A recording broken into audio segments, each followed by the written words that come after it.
everyone. Welcome. I'm still together. Waiting for the tech team. Good morning, everyone. Welcome back to a beautiful Sunday morning. We're certainly delighted to have you here in the sanctuary and online. Any first-time visitors to the temple today, this morning, whether you're here in the sanctuary or if you're online, please just type your name in. We'd like to just acknowledge you. Okay, no first-time visitors. So I would like to say in a Louise Bennett, give yourself a Louise Bennett applause for coming back this morning again. And we hope to see more of you as we continue to bring this new thought to Jamaica and to the world. So at this time, I'm going to just invite us to really center and bring the Spirit, God's presence here, or tap into God's presence, which is already here with us. God, the one source of all, the omnipresent everywhere, that source of love. The love of God, we are one with that source as we tap into this love. This love embodies us. And as we experience today's service, we're knowing that each and every one of us taps into that which our spirit needs, which our spirit accelerates our spiritual journey through this life. And we're knowing each message resonates with those who are here, wherever you are in the world. And this truth that will be spoken and shared today will be embodied, emanate, and touch every aspect of the world. As we're knowing the divine truth unfolds through us and as us. And so today, as we listen to the service, we're knowing the truth unfolds. So I release this to the law of mind for action, knowing that this is so, and so it is. Wow, what a beautiful morning. Yes, hot, very hot, but that heat is just letting off the beauty of life. And so at this time, I'm going to invite everyone to recite the prosperity affirmation. I'm going to invite you to stand to do so in the sanctuary, and wherever you are, I'm going to just ask you to do so. And so God is lavish, unfailing, abundant prosperity. The source of all good is infinite and inexhaustible. I unify with and place my faith in the one true source. My life is already blessed, yet I'm being offered so much more.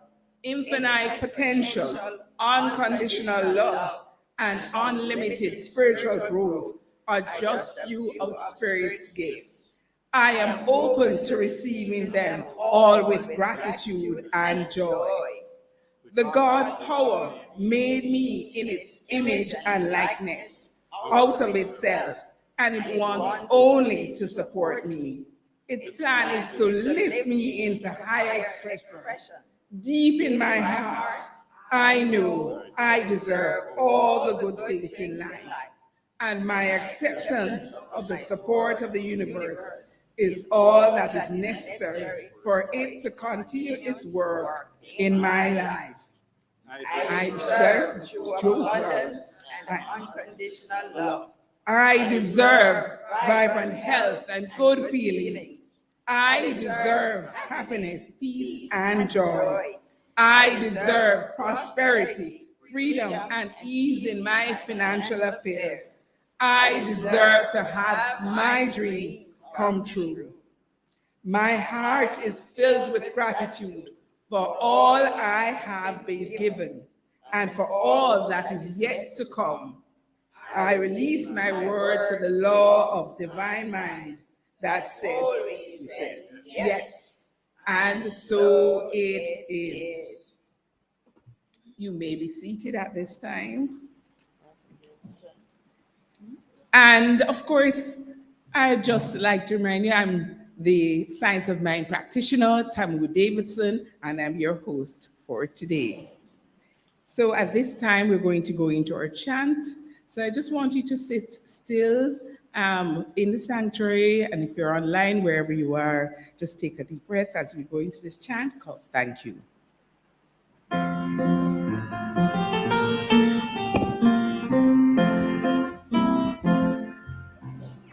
Thank you for giving me this moment. Thank you for every year that's new. Thank you that I can live each moment with my mind on you. Thank you for my many lessons. Thank you for I am blessed by them. Thank you that every day your guidance reaches out to me. Thank you, I see your word has meaning. Thank you, I know your love is free. Thank you, that you have blessed all people while you're blessing me. Thank you, Lord, your love is boundless. Thank you, that I am full of you. Thank you, that you have made me feel as thankful as I do. And so I'm going to invite you just to close your eyes, to take a deep breath, inhale and exhale, as we go into this moment of silence. Amen.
All right, we may open our eyes gently as we return to the presence.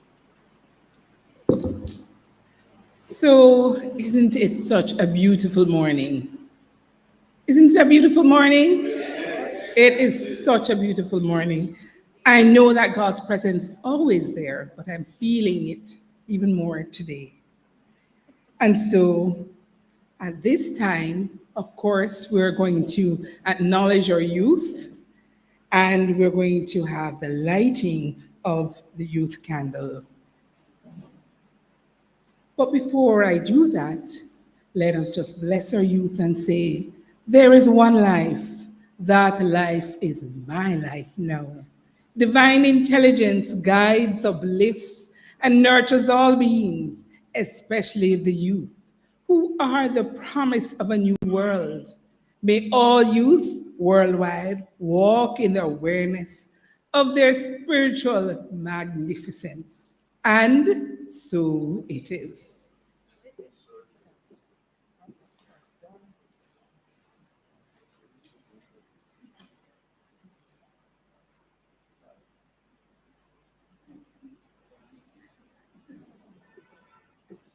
So altogether we say, we love you, we appreciate you, we salute the Christ in you, and we see you shining lights onto your world.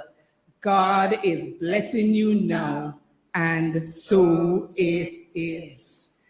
And at this time, I'm going to invite you to stand for Temple of Light mission song. The temple of light, the temple of light, the temple of light.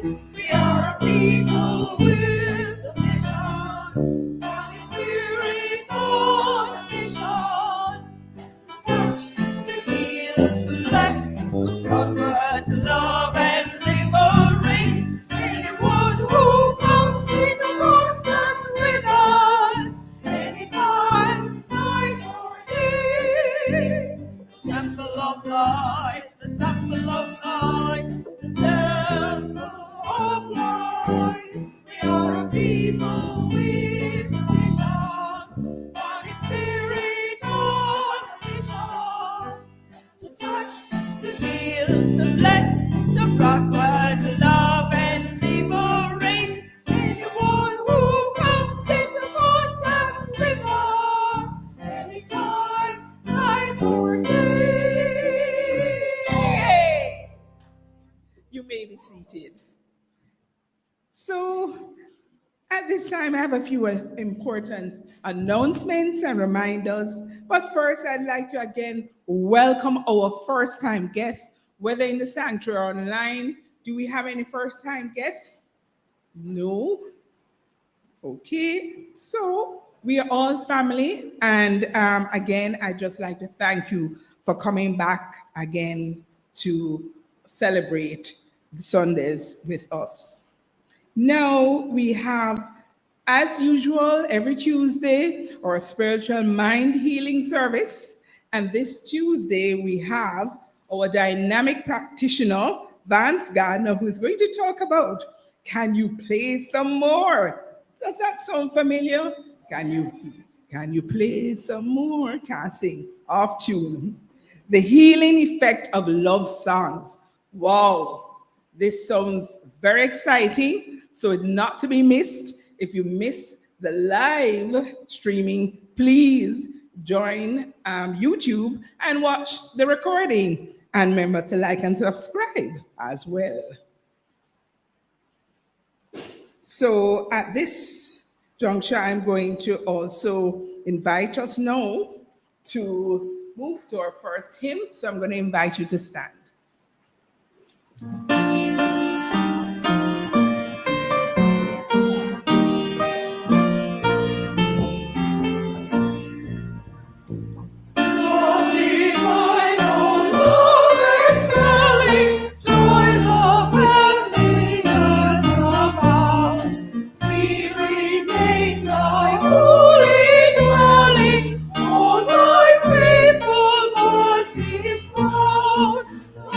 Divine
forever glorious, every heart rests on grace.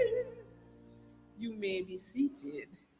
And of course, just as a reminder to everyone, August is our theme on the wings of love.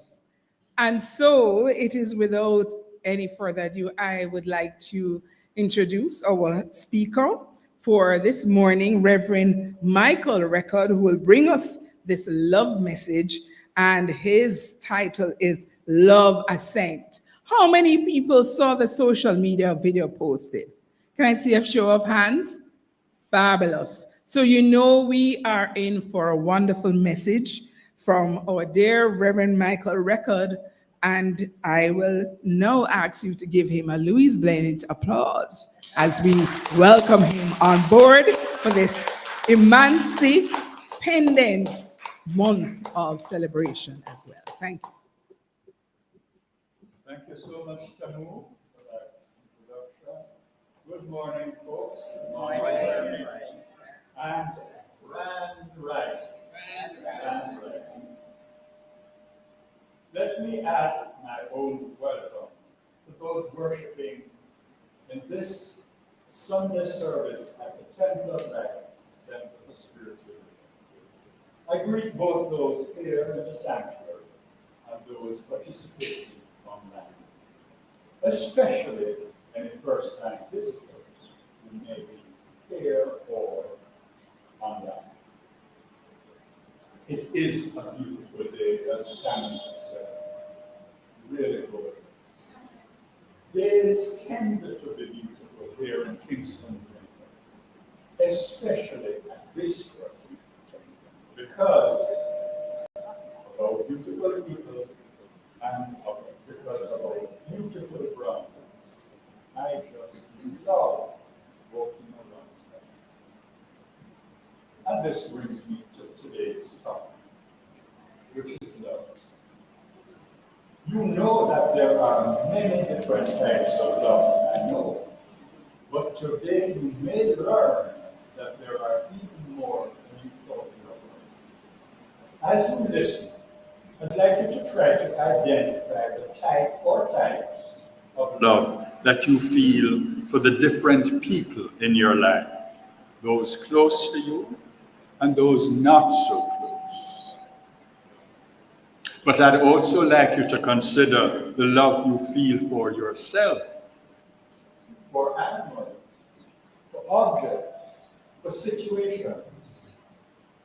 All very, very different types of love we are doing. In English, the word love covers so many different things. Actually, English has borrowed words from ancient Greek to differentiate 9 types of love. And there may be others, but these are the 9 that we borrowed, whose names we borrowed from Greek. Many of them were new to me before I started my research. And you may, as I said, learn some new words about love today. The most exciting type, I think you'll all agree, is eros. That's the first of the Greek names, eros. And that stands for romantic love, involving sexual desire. And that, as many of you know, perhaps everyone knows, is what most people feel before they get married. After that, well, the second type of love is philia, platonic love, also known as friendship. It is a vital component of romantic love. And in fact, the research reveals that romantic love is not likely to last without friendship. If you all agree, please nod your head thoughtfully. Eros and philia together. Third Greek word, storge, spelled S-T-O-R-G-E. And this is the love found within families. It's a really powerful love. But this love may be one-sided. For example, parents caring for children, making them feel secure, comfortable, but not expecting anything in return. And sometimes that's exactly what they get. But the love is there. Mother love, father love, family love. Storge.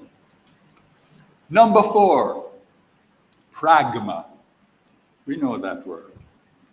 Pragmatic, pragma. And this is mature, pragmatic love, perhaps the least exciting of the types of love.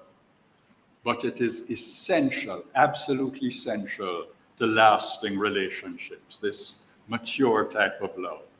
It's based on cerebral things, duty and reason and shared goals. It's often part of romantic love, and it is essential within families and even close friendships. Here we come to another one. This word I didn't know at all. Ludus, playful love. And it is the opposite of pragma, the practical type, which is long-term and cerebral and based around responsibilities. While ludus is carefree and playful. I want you to imagine a hedonistic, casual relationship that is focused on fun and living in the moment. It's often expressed through flirting, seduction, and sometimes casual sex. But it's not necessarily selfish, as those activities may be fulfilling to both parties. It's just important that mutual respect is shown. Here's another interesting one. Actually, they're all interesting. This is mania, obsessive love. I know you've heard of stalkers, people obsessed with a particular individual to the point where it's unhealthy. It can be combined with hedonistic eros and playful ludus, but it does not exist along with pragma or philia. Mania is often manifested through anxiety and emotional instability, jealousy and possessiveness. Violence is often committed by, let's call them maniacs. And I think, I dare to disagree with the Greeks and say that we shouldn't say that those people feel love at all. It seems to me that it's more lust for power. Here's a little joke. Why did Mania get kicked out of the dating app? Because after one date, she sent 27 messages, 3 poems, and tracked down the guy's cat on GPS. Number 7, Meraki, love of creative endeavors, meaning that you do something creative with focus and devotion. It's often used to describe the motivation for creative or artistic expressions, such as painting, singing, or composing music.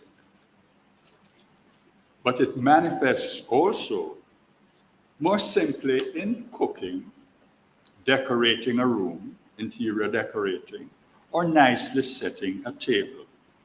Meraki, love of creative endeavors.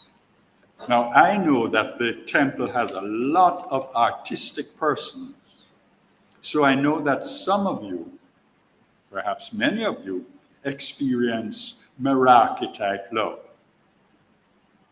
when you're doing artistry.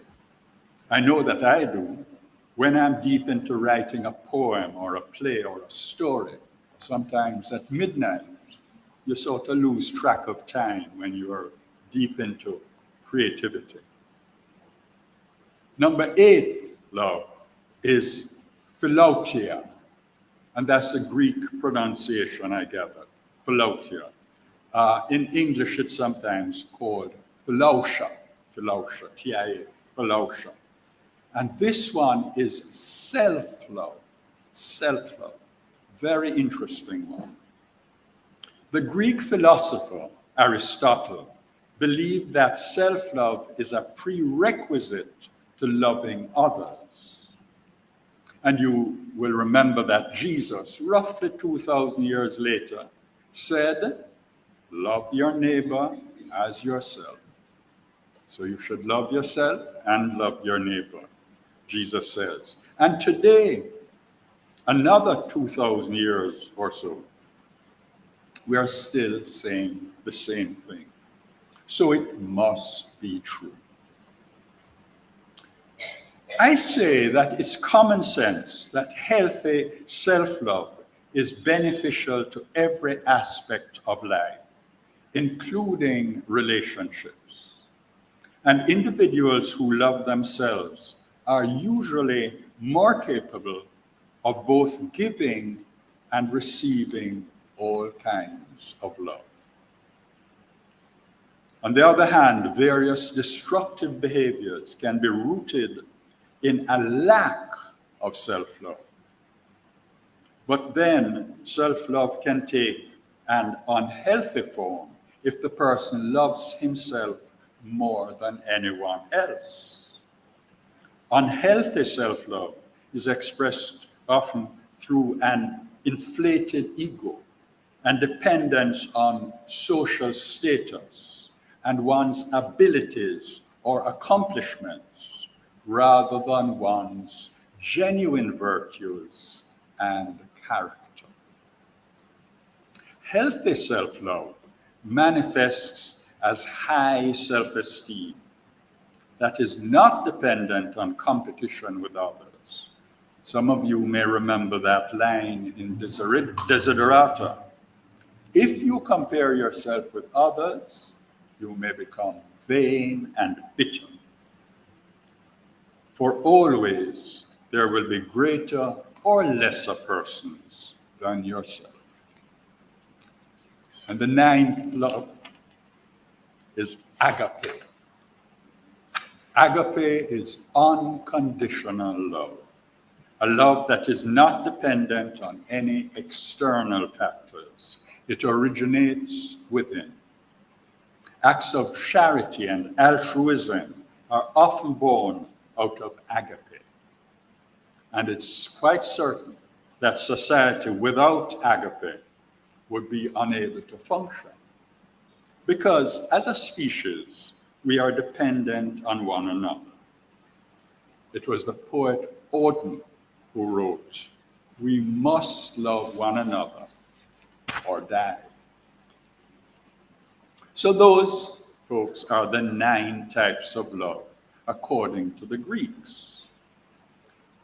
While I was congratulating them silently within myself as I did my research on being so thorough, I realized that they left out one very important type of love. I wonder if anybody can guess what that one is. And think about it in the context of this special week in Jamaica's history. Emancipendence. Love of country, patriotism. Very, very important love. I'm amazed that the Greeks didn't have that one. Maybe they did, but we have no record of it. Because millions, as you know, have died for love of country. In Grecian times, thousands died for love of country. Think about the Grecian wars. The title of this talk, as Tamu had said earlier, is Love's Ascent. And it came, as usual, from the CSL team up north. Though the title is a little vague, Love's Ascent, what exactly does that mean? The marketing teaser that was sent to us is quite definite. And I quote, "Experience the uplifting power of love as we explore how it elevates our spirits and enhances our relationships. Explore practical ways to cultivate and nurture love in your daily life," unquote. And that is what I hope is happening here as you listen. Your spirit is being elevated as you consider these different types of love and which types, I wouldn't even say type, which types you have manifesting in your life.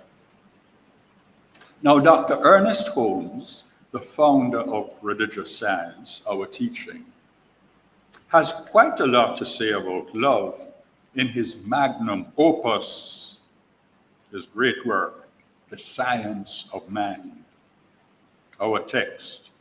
And he often links love with law. On page 28 in the text, for example, he says, "We approach love through law." And then on page 43, he says, "Love points the way and law makes the way possible." Think about that link between love and law, because it actually explains one of the major challenges that people have with religion. How could a loving God exist when there is so much pain and suffering in the world? And there undoubtedly is. Some people might also ask, how could there be evil in the world? Now many of us in religious science don't ask that question, as evil, as we learn in our classes, may be just a matter of perception. What is evil to you, what is wrong to you, what is bad to you, may not be the same from another person who is looking at the world in a different direction. I suspect that those who have asked the questions and gotten an answer that satisfies them have found that that answer contains the words free will and law and consciousness. And Dr. Holmes's answer to the questions, pain and suffering in a world with a loving God, Dr. Holmes's answer certainly does contain those words, free will and law and consciousness. You'll remember that our Declaration of Principles states, and I quote, "We believe the ultimate goal of life to be a complete freedom from all discord of every nature, and that goal is sure to be attained by all," unquote. But the problem is, because some people don't realize that love and law and free will go hand in hand and act out of ignorance of that truth, there will be pain and suffering, as well as what some people consider evil. So I suggest that it's up to us religious scientists who have what we feel is a satisfactory explanation. It's up to us to continue to explain that love and law do go together. Love points the way, Dr. Holmes said, and law makes it possible. You can't have one without the other, as the song goes. You can't have one without the, you know the song. As we spread the word, as we go about the business of living, Dr. Holmes says, and I quote, have enthusiasm, and above all, have a consciousness of love, a radiant feeling flowing through your consciousness at all times. Treat yourself, he says, until you have an inner sense of unity with all good.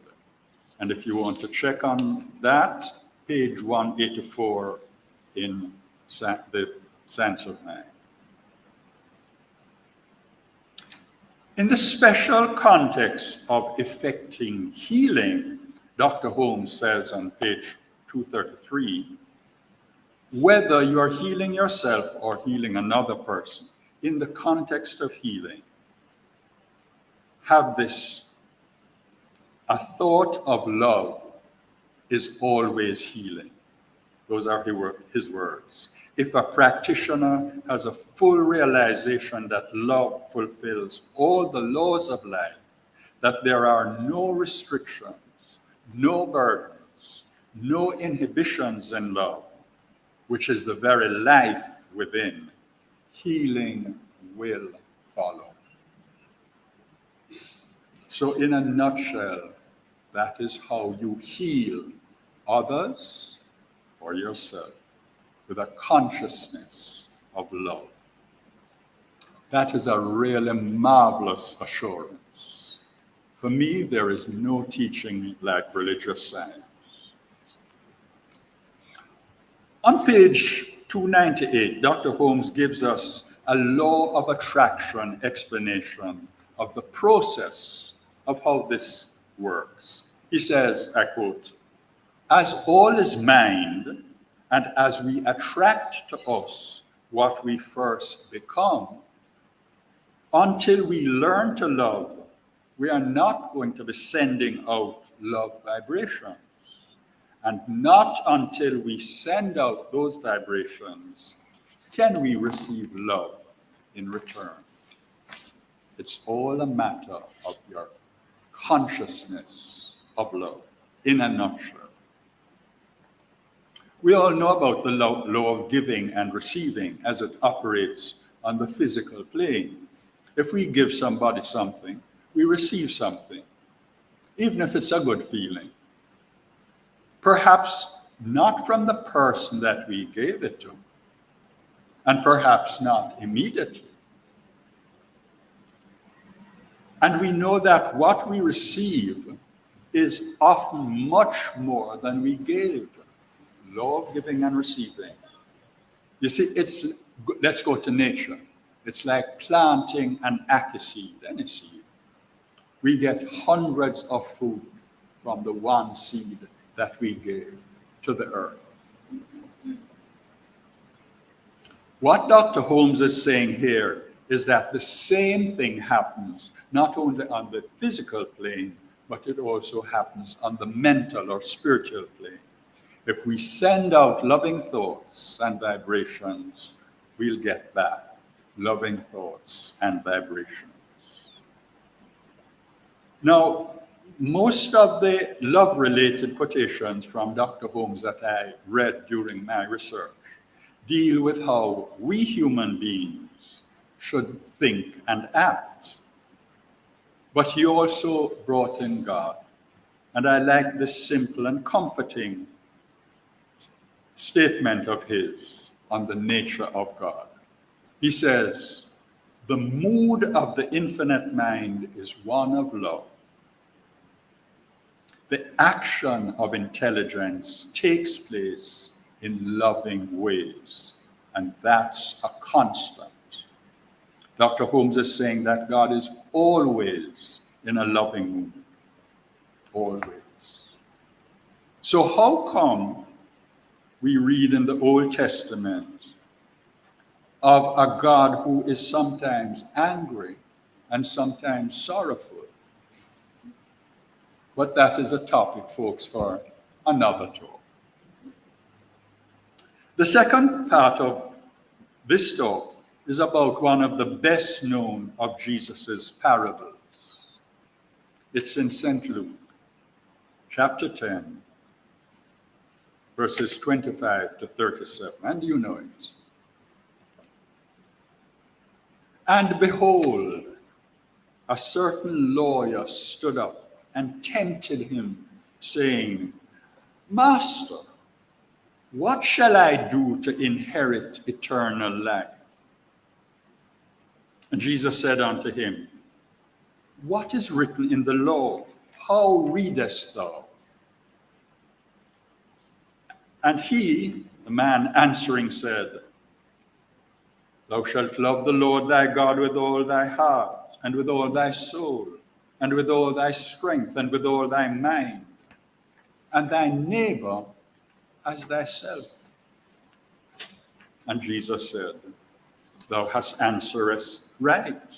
This do, and thou shalt live. But the lawyer, he was one of those legal types. The lawyer, wanting to justify himself.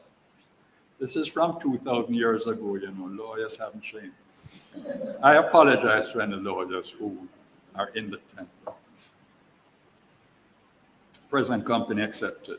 The lawyer, wanting to justify himself, said unto Jesus, And who is my neighbor? Friends, when it comes to the subject of love, that question, who is my neighbor, is perhaps the most important of them all. And Jesus answering said, here comes the parable. A certain man went down from Jerusalem to Jericho and fell among thieves, who stripped him of his raiment and wounded him and departed, leaving him half dead. And by chance, there came down a certain priest that way. And when he saw the injured man, he passed by on the other side. And likewise, a Levite, when he was at the place, came and looked at him and passed by on the other side. But a certain Samaritan, as he journeyed, came where he was, and when he saw him, he had compassion on him, and went to him and bound up his wounds, pouring in oil and wine, and set him on his own beast, and brought him to an inn, and took care of him. And on the morrow, when he departed, he took out 2 pence, and gave them to the host, and said unto him, Take care of him, and whatsoever thou spendest more, when I come again, I will repay thee. I'm going to pause the story here to tell you that Jesus had several reasons for making the kind person a Samaritan, for making the Samaritan the chief character, the hero of the story. Several reasons. 1, Jesus was challenging social and religious prejudice. In Jesus' time, Jews and Samaritans had a long history of hostility due to differences in ethnicity and religion and politics. The Jews saw Samaritans as heretical and impure. And by making the Samaritan the hero, Jesus flipped the expectations of his Jewish audience, confronting their biases and prejudices. First reason. Second reason. Jesus is redefining the concept of neighbor, showing that a true neighbor is one who demonstrates love, regardless of background, of home address, of religion, of status, or of group identity. The men expected by the audience to show love, the priest and the Levite, both Jews, walk away past the wounded man. The Samaritan, viewed as spiritually inferior by the Jews, acts with compassion, care, and at personal cost. Reason number 3.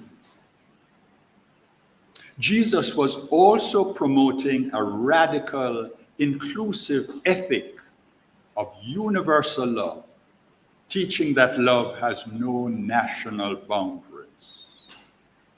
And for fourth reason, that the Samaritan was chosen to be the hero.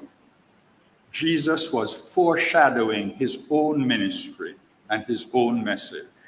You see, like the Samaritan, Jesus himself was often rejected, misunderstood, and he was from a place, Nazareth, that was looked down on. So the parable reflects Jesus' mission to seek the marginalized and to show that outsiders can sometimes reveal God's compassion better than insiders. Let me go back to the parable and to the conclusion of this story. After telling of the Samaritan's kindness, Jesus asks the lawyer, "Which now of the three do you think was neighbor unto him that fell among the thieves?" The lawyer answered, "He that showed mercy on him." Anybody remembers Jesus' response? "Go thou and do likewise." Namaste.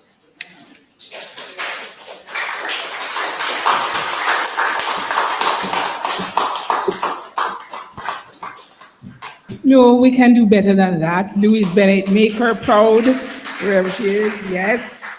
What a wonderful talk. Love really Ascent, and that topic is now much clearer. And you have added a 10th type of love to that Greek love list of loves. And I think, we have to remember that love points away and law does what? Clear the path. Yes, and facilitates that happening. So at this time, I just want to give Reverend Michael another applause and love from the congregation here, whether you are online, wherever you are. And we're going to now have our musical item, which will be done none other than by our Mrs. Valerie Chuck. And she will be doing a melody of Jamaican folk songs in celebration of our Emancipendence month of activities, I would call it, August. So over to you, and give her a round of applause, please. Thanks.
Wow, another round of applause. That really took us down memory lane. So at this time, I'm just going to invite you to take your love offering in your hand. And as we bless our love offering, sorry.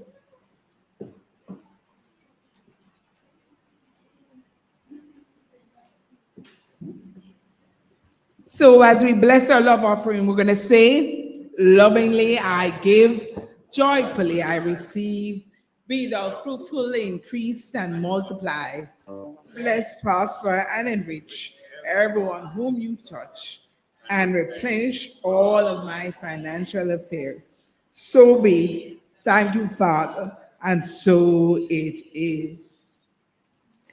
And at this time, we're going to just invite you to stand for a second hymn, and then you can come up and share your love offering. We want to, thank you for your generosity in really sharing this love, gift of love with the temple.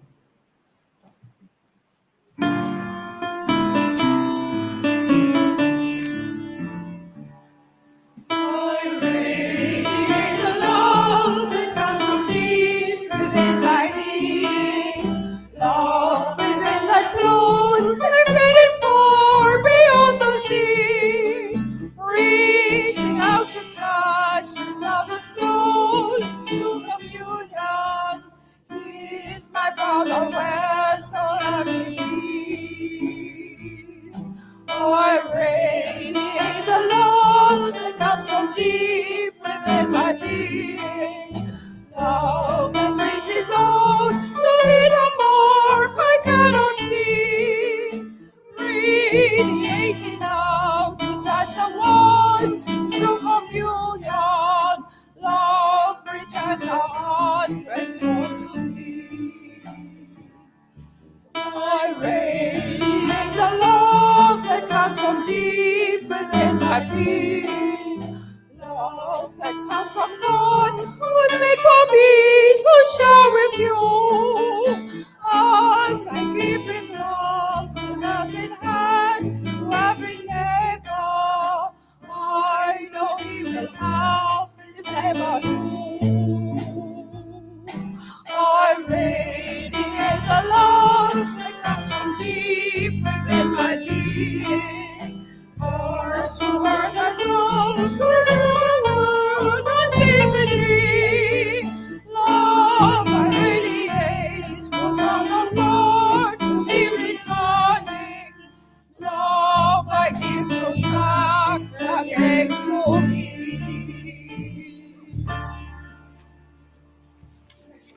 You standing, remain standing for the prayer of Jamaica, for Jamaica.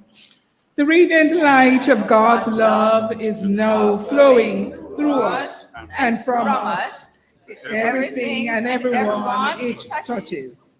The eternal light of God's love now completely fills, covers, and surrounds our island Jamaica. The glowing intensity of the light of God's love now penetrates and awakens within the hearts and minds of our countrymen and women. The truths of life which set free. The light of God's love is growing and glowing in intensity in the hearts and minds of mankind everywhere.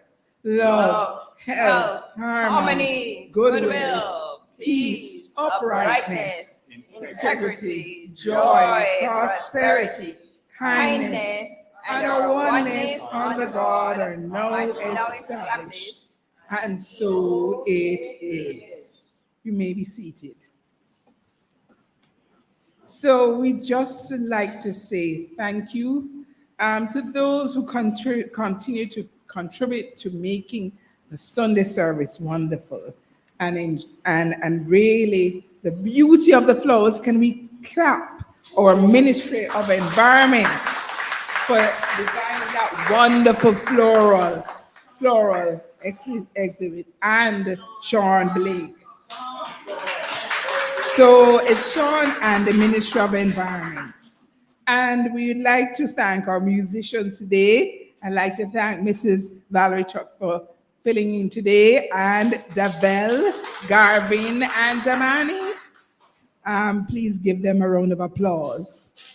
And of course, our ushers who greet you as you come in. And if you joined us a little later in the service and you're coming for the first time, please just stand and so we can acknowledge you.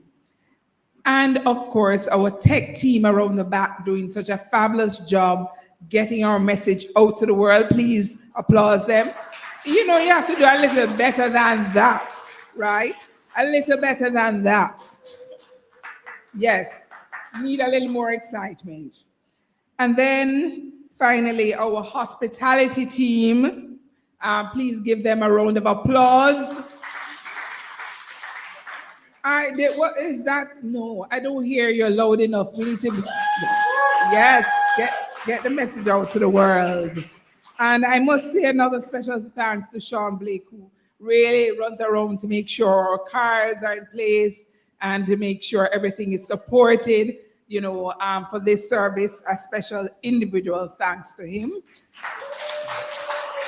And of course, I want to mention Sandra Cooper, who does this beautiful PowerPoint that we have every single Sunday without fail, to ensure that we're able to have this, enjoy this both here in the sanctuary and online. So what should we do? Please remember to what with respect to our YouTube channel? I can't hear you. Subscribe. So I'm looking out for everybody. If everyone subscribes here, if you share it to other ones, we can increase the number of viewerships. So please, you have a lot of the services and messages that and other functions that we have had on YouTube. Please go on and, you know, you may want to recap and then re-listen to a message that was done even a year or so ago, or healing service. But we do have a lot to offer out there. So at this time, we're going to invite Reverend Michael just to bless our love offering. Thank you. We go within. Within is God. And we give God, our source, thanks for allowing us to be conduits this morning, conduits of time and treasure and talent and the good thoughts of peace and harmony and love that we brought into the temple this morning. And we give thanks not only for the money substance, but for all these other intangibles. We know that they are all important, and we give thanks for this Temple of Light, Center for Spiritual Living, with its love light, which radiates from our hearts into our premises, which are so beautiful, into the wider island of Jamaica. And because love cannot be confined, cannot be subscribed, cannot have boundaries. That love that started within us, within this church, radiates into every single nook and cranny of the world. And right now, in this moment as I speak, the world is a more loving, more peaceful, more harmonious place. And as we prepare to go to our various destinations and to mingle again with those outside of the temple, our family, our friends, our casual relationships, our acquaintances, we know that we keep that consciousness of love within our hearts, and that consciousness continues to radiate into the company that we keep, and all continue to be blessed, because I give thanks we do have that consciousness of love. I know this, I believe this, And I release my words into the law of mind, giving thanks that as I have spoken, it is so. And together we say, And so so it is. And at this time, we go to our closing affirmative prayer. I'm going to invite you to the peace song. peace Yeah, song. peace Yes, song. yes. Let's have, let there be, yes, there is love on earth.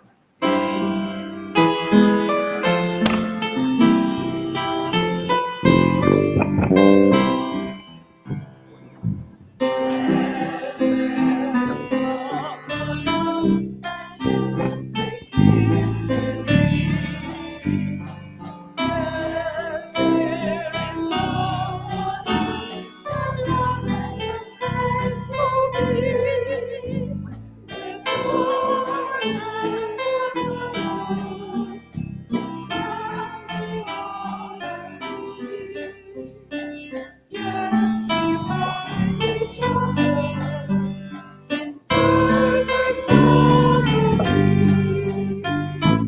Yes, love begins with me, as this is the moment now.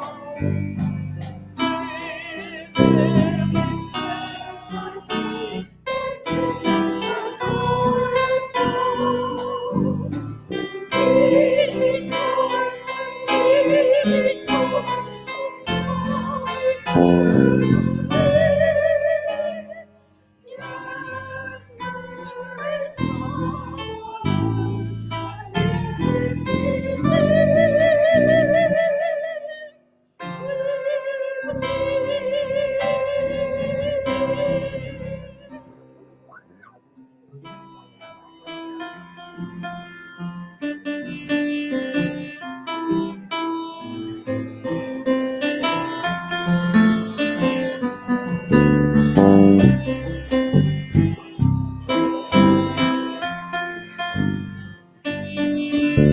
me.